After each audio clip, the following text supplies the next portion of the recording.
So as far as, so I think there are two aspects to consider here, right? One is the data and the other is the algorithm. So you can open the data or you can open the algorithm, or you can open both. So in an open world, you would have open data, open algorithm, and everybody knows what's going on. Right. But there are companies that are not opening the data, they're just opening the algorithm. That doesn't mean it's truly open. No offense to anyone, right? Or there are companies that can open the data, but they never give you the algorithm, which is fine, right? Which is not open, which is, so I think businesses have to protect their interest. So I'm really hoping for an open world where the data is open and the algorithm's open, because that's what will create a really level playing field and give everybody the equal opportunity. I think in my simple head, you have to give people the right opportunity, the equal opportunity. I mean, we live in America, it's equal opportunity for employment. So as long as the opportunities can be equal, then it's, the winner takes all, or let the best person win.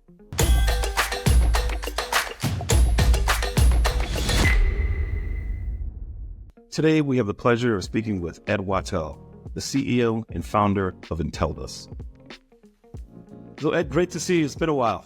It's been a while. Great to see you as well. Yes, so much has changed in the world of AI since we last got together. World of AI is moving at a breakneck pace, as they say, and you just can't get off this horse right now. If you get off, you might not be able to get back on. Indeed. So look, I know about Intellibus. A lot of people don't. Can you share the story behind the founding of Intellibus, your motivation for starting it, and what it is?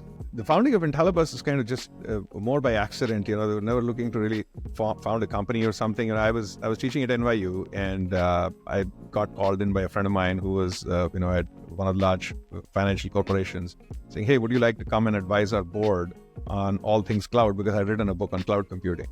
And so I went in and said, "Sure, I'll advise." And then obviously I had to find a way to invoice them and collect my money. So it went into, advisory. And then from one thing led to another. And then, over a period of time, it went from advisory to engineering. And I am an engineer at heart. So we started building stuff. And then we became Intellibus, which is a platform engineering firm, advisory plus platform engineering. So why do you think Intellibus is important, or should be important to people listening, watching, or somehow involved in the world of AI?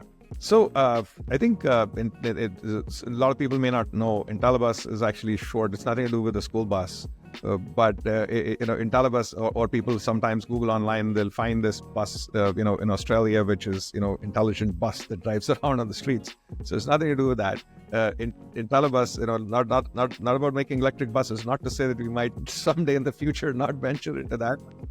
So long as Mr. Musk is doing great, we'll leave him be and let him create the intelligent buses for us, or Google or any of those folks who are far ahead in this race. But I think Intellibus is short for Intelligent Business, and actually the company is called Intelligent Business Platforms LLC. So at the very core, the idea was that, I think the whole reason I actually even got into this space was because I feel we have too much software and we have too much data. We don't need so much software, we don't need so much data. So the hypothesis was you can actually collapse this multiplicity of software and multiplicity of data and create not an intelligent software platform, but an intelligent business platform. It's about making your business intelligent. So it's kind of rethinking your business and reimagining your business. With that, so how does Intellibus's approach to IT strategy and architecture differ from that of some of the other firms that we've seen out there over the last 10, 20 years? So one thing I must say, that we are not just a IT firm, right? So if you think of us, generally you would say, okay, Intellibus is a technology firm because a lot of what we do is technology. But we kind of come at the very outset right from business strategy. And so we start right from conversations at the board and the C-suite on corporate strategy. So, typical conversation would be with the CEO of a firm or the board, kind of helping them rethink and reimagine their corporate strategy in the first place. And especially as we go down the AI path, reimagining your corporate strategy is at the very core. If you think of the most famous sort of corporate strategy model that's out there is Michael Porter, the Harvard professor's model on 5 forces of competition, which is probably, if you took a top tier consulting firms, they all talk about that. We've sort of developed our own corporate strategy model, which is called the 9 elements of community model. And the idea is we live in a very, shared economy, community-driven world. Increasingly we're seeing that openness in community aspects, and especially with AI. So the question is, how do you rethink your business model from a community strategy standpoint? So that's one. And then how do you rethink your business away from projects to value? And what does that mean? Historically, if you asked anyone, how are you doing in your career? People would measure their growth by number of people reporting to them, their title, and therefore how important they are in the value chain, so to speak. And the value chain was a pyramid. Now we've gone to flatter organizations. So the value chain is no longer a pyramid. You could be running a very small organization of 10 people and be creating a order of magnitude more value for the organization. So we start to think, instead of saying how many people or how many projects do you run as a leader, how many value streams do you actually deliver on? So if you sort of break that down, saying, okay, I have customers and these customers operate across these value streams. Value stream thinking, which is actually something that, in software engineering, you think about value streams as well when you do agile software development. So it's just kind of bringing that business value stream concept and connecting it with the technology value streams. And therefore, as a consequence, one layer below, business architecture, which is all about, therefore, what are my use cases? Therefore, what are my business flows? And then, therefore, how does it impact my APIs and my tech stack and my data strategy, as well as, underlying data formats and so forth. And then how do I deliver the whole thing technologically? Then it's a question of whether it's the cloud, big data, AI, and how does that all come together? When you look at, all of these advances that we made in technology, specifically around AI in the last few months, what are some of the major technology and industry trends that you and your team are closely tracking? So I think there are 3 or 4 key trends. I would say primarily 3 when it comes to looking at trends in technology. And I would say it's more than technology; it's just consumer need related trends and consequently technology trends. One of the things is the need for instant gratification, and therefore businesses are becoming more and more what we call streaming businesses or event-driven businesses, because people don't want to wait. Now you can think of streaming as simply streaming videos, in real time, or the fact that we can't wait 2 days for Amazon delivery, we need the Instacart. So, you want to stream stuff to you, whether it's physical or digital goods, as fast as possible. So streaming is sort of, in my mind, like a key trend. The other key trend that we see is stemming around us is things are becoming more digital in nature. So it's about tokenization, and tokenization is essentially, things were physical assets before, they're now more digital in nature. So more and more things get digital, and therefore, it's more products that are available digitally. And historically, you would think, even the stock market became more digital in nature at some point. Physical stocks were not being shared. So the same thing we're seeing with NFTs, and there's a whole raft of things happening in that space. So that's the other big trend that we see. The third thing that we see is what we call, and again goes back from our ability, this plethora, the explosion of information that we are seeing, big data, so much more information, number of tweets that happen, is atomization. So things are becoming more and more fragmented. What does that mean? If you think historically, people would watch a test cricket match for 5 days, and then came the one-day match, and people were not happy with it. Oh, 1 day, what does that even mean? And then came the T20 now. So, it's 20 overs. You don't even want to watch the team, playing 50 overs. And it should be no surprise that, therefore, in the digital world, similar things are happening. You went from, watching, large, movies or soap operas down to YouTube videos, and then YouTube launched Shorts, and now we have TikTok, which is just a few seconds. So that atomization of information is happening, and then the related trend to that is packaging, which is essentially people have understood that. So instead of creating one long massive 3-hour segment, they can create short 10-minute films. So they still give you the package that you can binge on and leave you with the right thrillers at the end. So you keep clicking next till you're done. So it's sort of, kind of convergence of the streaming, the need for instant gratification, this atomization, and then tokenization, making more things digital, are some of the core things that I see, which are sort of consumer behavior shift, if you will, in some sense, or need shift, which is then driving, of course, the need for technology underneath, because you then need, real-time APIs, you need event-driven systems, you need artificial intelligence to understand what the customer wants, to have a better prediction algorithm, and so on. So with all this, how do you get your your team, how do you get everyone at Intellibus to stay ahead of the curve and ensure that all of your team members have the necessary skills and the expertise to address clients' evolving needs? So we try to be at the forefront, obviously, by just being in front of clients and working on cutting edge stuff. So projects we take on, we're very selective. We only take on the project that you would give to top 2% of your engineers. We take pride in the fact that we hire top 15% engineers at the world. So it's really about being very selective about who we take on as a customer, and that's why we're not trying to be a one size fits all or this massive consulting firm and hiring hundreds of people. We're being very selective and very specific on the projects that we choose. So that's one. And that allows us to focus and learn the right things and be at the cutting edge. Other than that, we make a lot of investment in cutting edge research. So we are a significant contributor to open source. We are a significant contributor to open source, specifically in the cutting edge areas, like now around LLMs. And in our lab, we're constantly building the next best thing. So, for example, if you wanted to know what's happening beyond LLMs, what's going to destroy the world of LLMs, if you will, you want to come to our lab and have that conversation. We have this exponential curve that's been thrust upon us in terms of around the conversation with AI. Where are you on closed versus open? So help me unpack that. When you say closed versus open, what do you mean? Open source, right? So, yep. So as far as, so I think there are two aspects to consider here, right? One is the data and the other is the algorithm. So you can open the data or you can open the algorithm, or you can open both. So in an open world, you would have open data, open algorithm, and everybody knows what's going on. Right. But there are companies that are not opening the data, they're just opening the algorithm. That doesn't mean it's truly open. No offense to anyone, right? Or there are companies that can open the data, but they never give you the algorithm, which is fine, right? Which is not open, which is, so I think businesses have to protect their interest. So I'm really hoping for an open world where the data is open and the algorithm is open, because that's what will create a really level playing field and give everybody the equal opportunity. I think in my simple head, you have to give people the right opportunity, the equal opportunity. I mean, we live in America, it's equal opportunity for employment.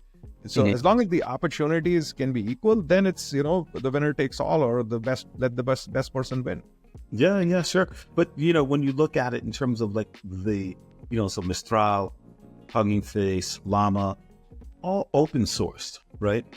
And, they have some significant tailwinds. And for now, what are your thoughts on, in terms of like who wins? Like, what is the public waiting for? What's the public ready for? What do you think attracts the average user in these environments, open versus closed, and why? I think part of the benefit of open is that you can actually, I think more than open, it's the ability that you can run that within your proprietary environment. So if you think of the value pyramid of AI for a second, at the bottom, and value pyramid of AI today is somewhat about the algorithm, but it's always been about data and is always going to be about data. Like that's what hedge funds have done for decades, right? It's about what's that extra data that you can get that'll help you find the alpha you haven't found. So it's really about data. So the value pyramid of data is, at the bottom is public data. If you think in some sense, whether it's publicly available or public domain data, GPT or any of those models are about public data. So that's the foundation. That's why one other reason you could think of why to call them foundational models. So they're giving you a foundation on which you can build more advanced models. Now, how would you build a more advanced model? You have to bring more and more proprietary data. So you could go up from publicly available internet data to maybe data that you can buy from elsewhere, because there are plenty of data vendors and data providers that will give you good, clean data depending on the domain or industry you're in. Then to the top of that pyramid, if there's just three parts to this pyramid, is your proprietary data, which is very specific and unique to your enterprise, which you have because of your place in the world, the nature of the business that you're in.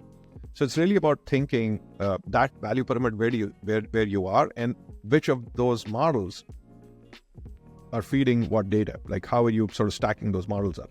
And then the question is, if you think at the bottom layer, you could use any LLM, that's at the bottom, it's public and proprietary. It's not that much value. Everybody's going to have that data. Everybody's going to have that LLM. Some people are giving you open LLMs, which are based on their proprietary data.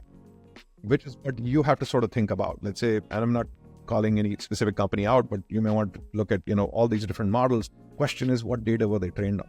If it's just public data, it's a commodity. So there's not much difference. But if it's free data that has been trained on, but the model was made open, okay, that's interesting. Can you share your perspective on the role of human oversight and judgment in AI-driven decision-making, and how Intellibus advises clients to strike the right balance between automation and user involvement? So I think there are a couple of dimensions to consider. Of course, the basic principles of explainability, knowing if you're asking a model to make a decision, knowing, how AI made that decision, which is hard, given the way LLMs work. But if, let's say, you were to build a model where you could have, let's say, causal AI models, where you can sort of go from cause to effect, or you can go from, inputs to outputs in a very, causal way, or a graph. So if you had models which sort of use neural networks but have some causality built into them, you would have a higher ability to prove. Now, of course, in the LLM world, there are ways and mechanisms, where you can do proxy, and through a proxy mechanism, you can still kind of explain what the model did. So explainability is extremely important. What data has been used underneath, especially if you're using an open or proprietary model from the internet, understanding what data it was trained on is important, because that will not necessarily absolve you. Most of the laws that are being passed globally are not going to absolve you from the decision your algorithm took just because you use somebody else's provided model or some data that you didn't know what was fed to it. So you still, as an organization, when you're using a model for decision making, own that responsibility. So that responsibility is on you. Then applying it to use cases which are legally appropriate. For example, and that goes beyond the AI Act and the AI law. And there are different areas where, for example, if you're making a decision on hiring, even if you can say, I can explain how the algorithm decided that if there was discrimination, you're still on the hook. So you can't point to the algorithm and walk away. So it's really about thinking about these aspects of, what decisions are okay. And so really, if you were to think in these buckets, think about the guardrails you're going to put up around AI. What decisions are okay to feed to AI? What data is okay to feed to AI or not? So those are I think the two core items that you definitely want to consider. So in your experience, what you're doing is you're working with your clients and still walking them through the responsibility and the ethics of all of this before they deploy. Yeah, certainly. We sort of obviously we already have like a class that we teach outside of Intellibus, which is a joint operation with NYU, which is called AI Masterclass. So that's the education forum. There's no sort of revenue attached to that, or nothing to do with consulting. It's just a joint operation we have with NYU where we go and we teach. And people can come and learn, in a very safe environment, with a small select group of other like-minded board members and C-suite executives. You learn all about AI. You get to ask questions. You get to, roadmap how you should think about AI. You get to reimagine your business and learn from case studies. So that's one thing that we do. And obviously, as Intellibus, interacts with AI customers, we sort of bring more depth in terms of the technical side of things, so how to actually then implement a lot of that knowledge that we have. With that, based on your experience, what are some of the key challenges or risks that organizations should be aware of when integrating AI-powered tools and technologies? So I think one of the biggest risks now increasingly is security. And security was top of mind back in the day. Security was a problem, and security historically you had perimeter defense. So you created firewalls and you had all these perimeter defense possibilities. How did problems still creep in? People would still send in some sort of a Trojan horse into your enterprise, right? If they wanted to hack you, this is how ransomware attacks have happened in the past. Of course, there's social engineering involved, but there's a technical dimension to it. So if people send in, a ransomware attack into your enterprise, it come from any vector. And now LLM has just increased the surface area, because either you're going to put a complete clamp down, saying you're using just one LLM, or you're going to have at it, try the next best LLM, which is kind of how you did it back in the day with open source software. And now, very recently, there was this news out there. I can't recall the exact example, but where someone used that as an attack vector. So you can now, add in, malicious, possibilities within these LLMs as well. So if that happens, how do you know how that, and let alone the fact that LLMs themselves can behave catastrophically, which is a problem in itself. But malicious actors could make it worse. So that security dimension that you're exposing the surface area is something to be mindful. So that's one. And the second thing is when you're feeding more and more of your enterprise data into the machine, behaviors are not explained, right? Because it's just a computation that the machine does. So you may get unexpected outcomes. Now that could lead to, if you were using it, for example, for risk modeling for your enterprise, you may get a perfectly, legitimate answer.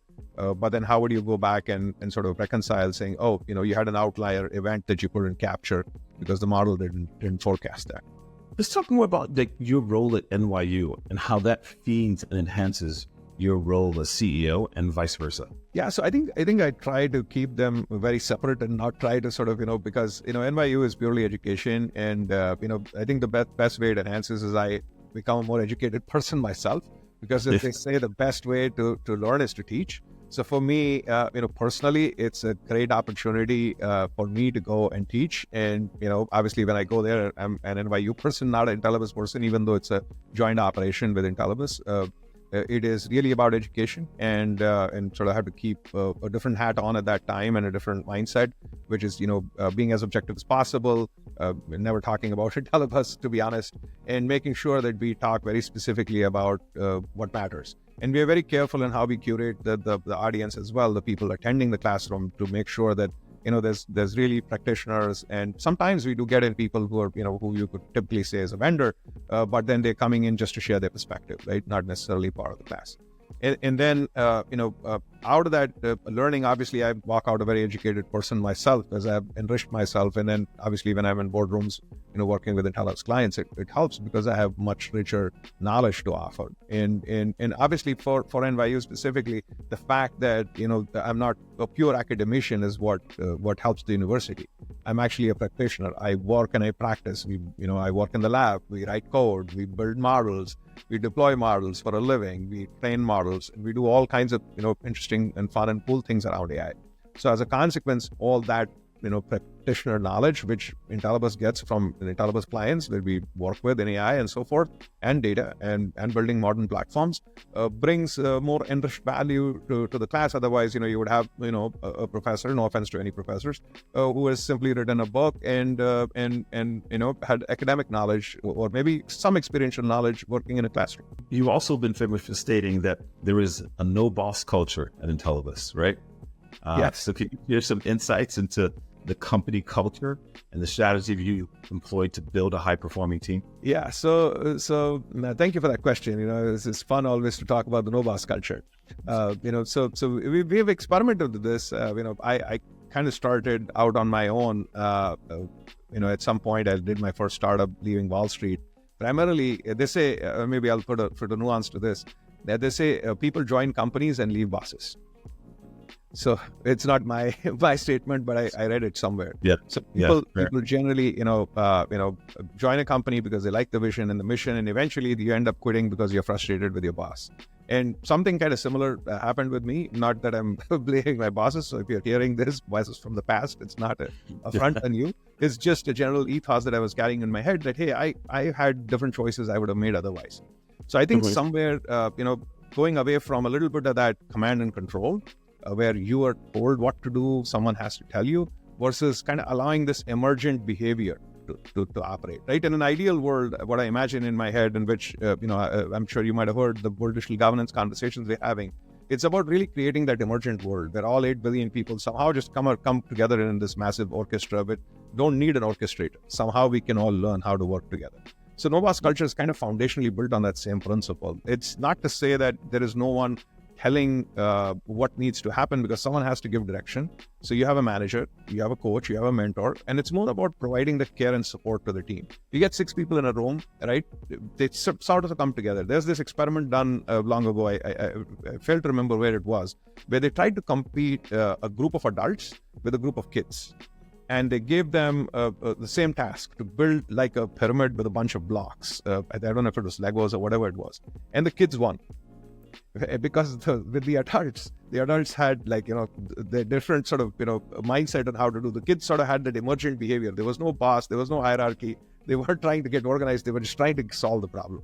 So I kind of believe that's the real ethos in my head, at least when I think about no boss culture.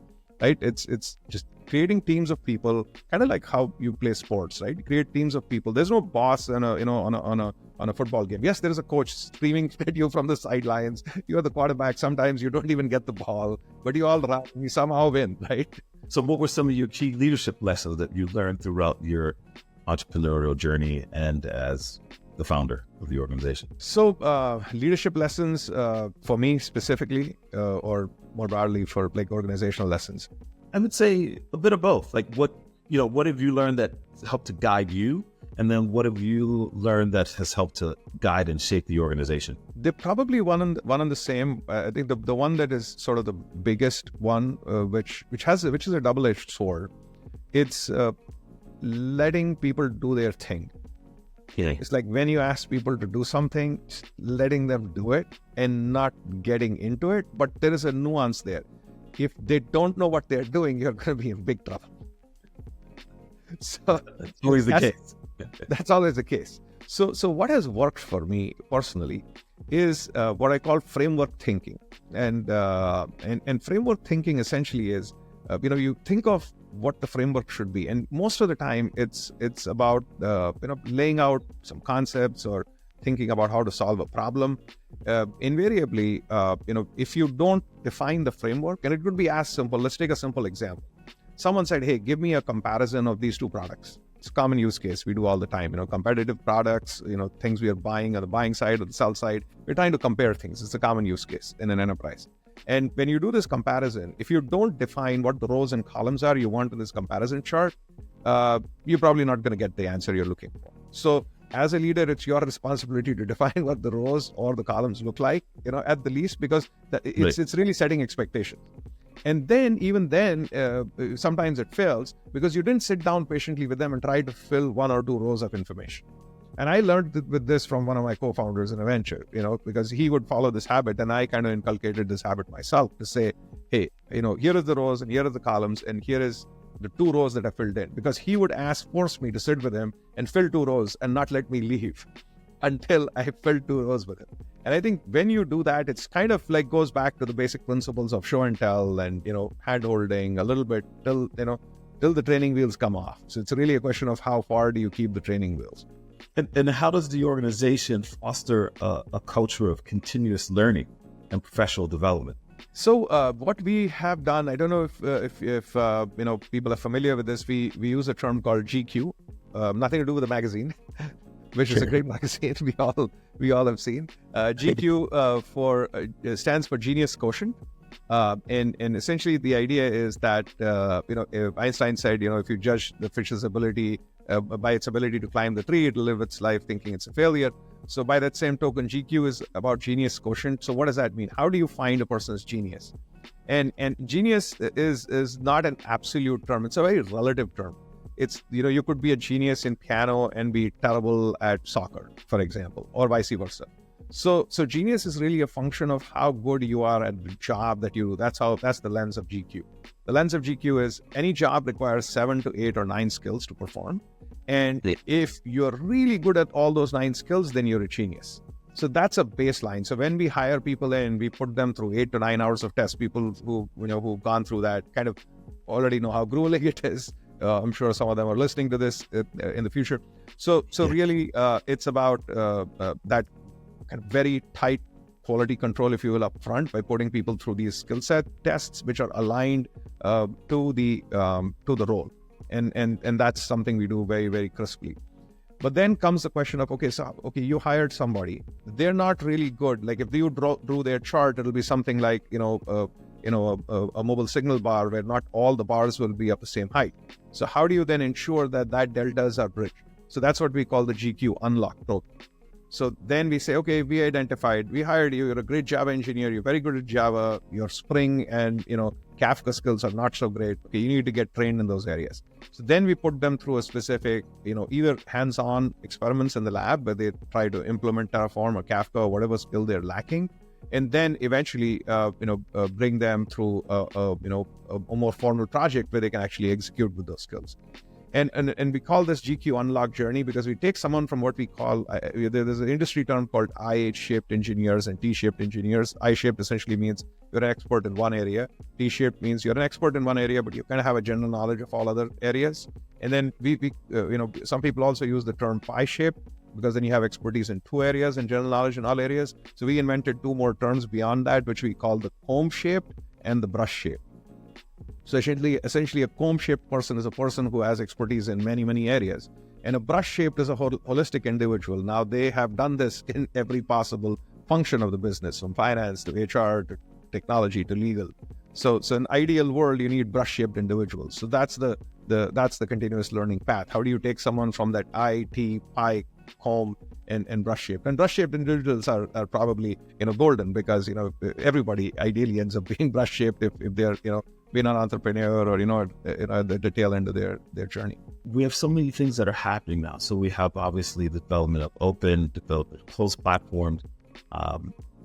We have the development of large language models, large action models, and now there's more chatter around interactive AI, right? And top of generative AI. What is your vision? And what do you think AI will look like in the next 5 to 10 years? And I know it's a very broad question, so take it in any direction you like. Yeah, so I think it's interesting to think about this. If you think of one of the biggest challenges we have the AI today is it's not real time. What does that mean? AI today is you take data, you train a model, and then it's done. And then you put that model out there, right? So the model itself is not being trained any further. Now you could argue that you can build a context layer on top, which is what large action models and other models are trying to do. So the LLM is foundational, it's been trained, you're not retraining it over and over, you're kind of fixing it or anchoring it and using it as an anchor or a foundation. On top of that, now you're building these other layers where potentially there's some context data and learning involved. And of course, yes, you could continually train the LLM as well, but that would be problematic because then you get into regulatory and a lot of other concerns, right? Because then you don't have a frame of reference on what you're dealing with. Mm-hmm. So really, the way I kind of see some of this evolving in my head, we're going to have some foundational models for sure, right? We're going to have some models that will evolve that will be more transactional in nature, like the large action models, which can do more than what language translation does in some sense, or language synthesis and comprehension does. So they'll be enabling that interactive AI space, if you will, which is a function of not just what can AI find for you, but what actions can AI take for you. And then also the evolution of what I call private or personal models. So one of the other challenges with AI models today is just because of the volume of data they're trained in, consequently the size of the models themselves. There's a context window problem also, which is how much data can you give to the AI, which is being solved, as you can see with a lot of the open models coming out. The context window sizes are increasing, so you can feed more and more data to an AI when you ask a question. So therefore, the learning issue I'm less concerned about, because eventually you could have a massive context window. You could feed your entire corpus of data every time you asked a question, so which may be okay, but then consequently the size of the model itself will still be massive, and therefore the operating cost will be high. So when it comes to deploying these models at scale for many use cases on the edge, and when I say on the edge, I don't necessarily mean at the edge of the ISP, but actually physically on your device, it's going to be hard. So and then the governance and privacy and controls around it. So I'm very hopeful that the efforts like WDG will sort of help unpack some of that and solve some of those. Because you also look at it from the context of what's going to be the next limiter around AI, because everything's been moving pretty quickly on the compute side, but on the energy side. So we really need to have a big breakthrough around energy if we're going to get to a point where we can continue to deliver compute at the levels of growth that we have in the last 10 years. So you sort of making a very pertinent point. I was recently at the TED conference, in Vancouver, and one of the big topics that was constantly coming up as I was talking to people was, what does this do to the climate?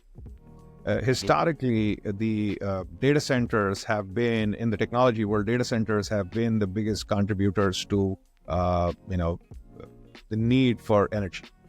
Mm-hmm. And the need for energy. And specifically air conditioning and cooling. So unless we can build chips and computing that can work on room temperature, right? It's going to be harder for us to solve that problem with the current technologies and the current scaling model. Current scaling model is build massive GPU farms.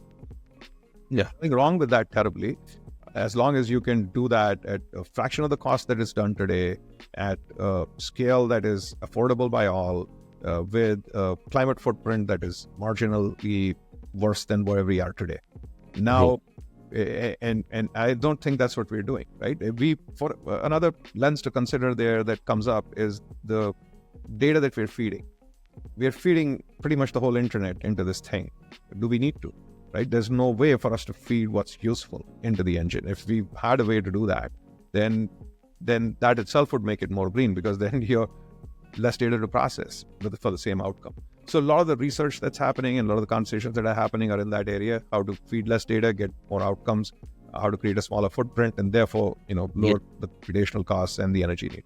Yeah, but don't you also feel that somehow our drive to have more will put us in a position where we have to start to innovate around power and around sustainability, which to me I think is compelling, because quite often what we do is we leave it up to the we leave it in the hands of a few entrepreneurs, and we leave it up to a few governments to take the initiative to drive a lot of these changes.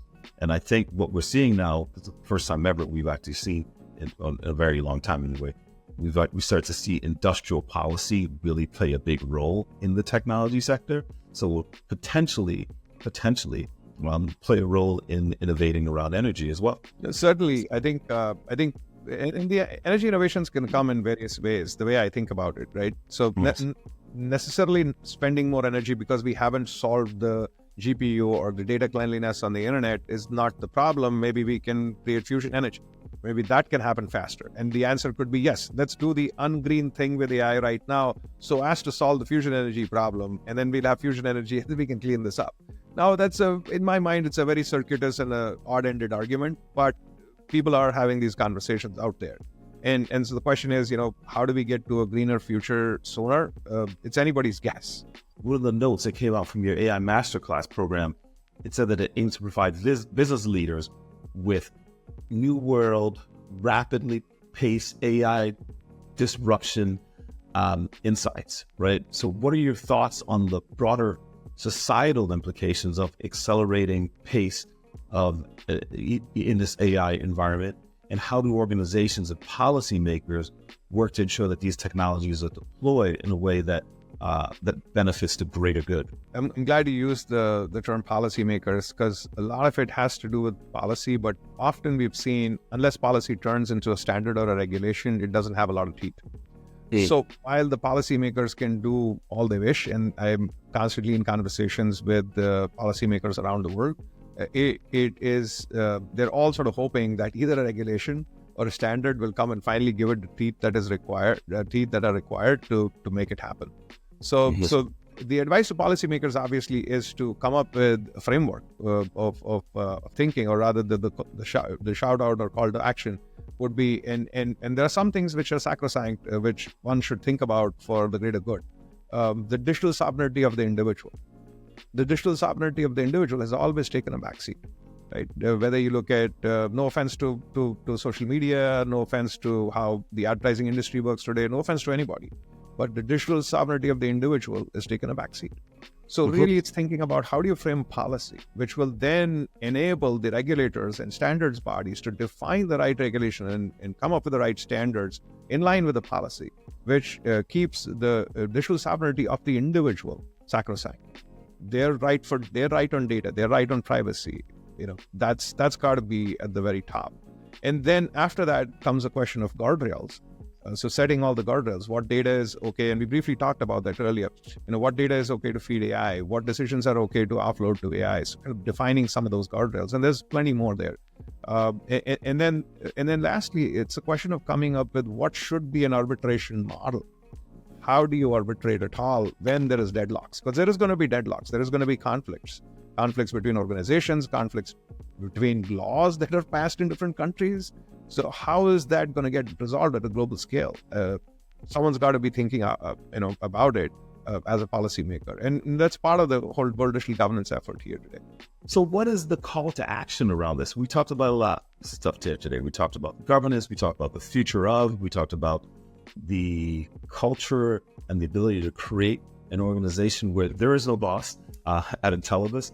So what would you say to someone who's watching this or listening to this and they're trying to understand, how do I move my organization forward around artificial intelligence? So I would say a couple of calls to action. The most self-serving one would obviously be to ask people to go to the Intellibus website, which I will desist from because they can see this, and if they're interested, they will come.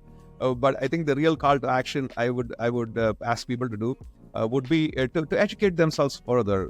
Come to the AI Masterclass. It's aimasterclass.com, all one word. Go there, apply.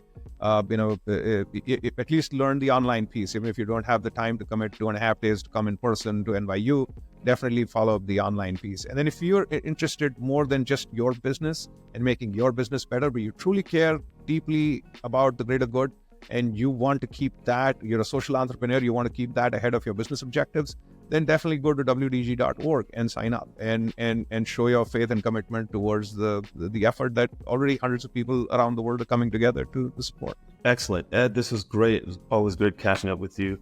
It's always good to have conversations with you about this topic, especially in this growing world of AI. So I appreciate your time. Oh, thank you for having me. It's been such a pleasure, and I love your questions. I can't wait to listen to this again myself. I'm quite curious.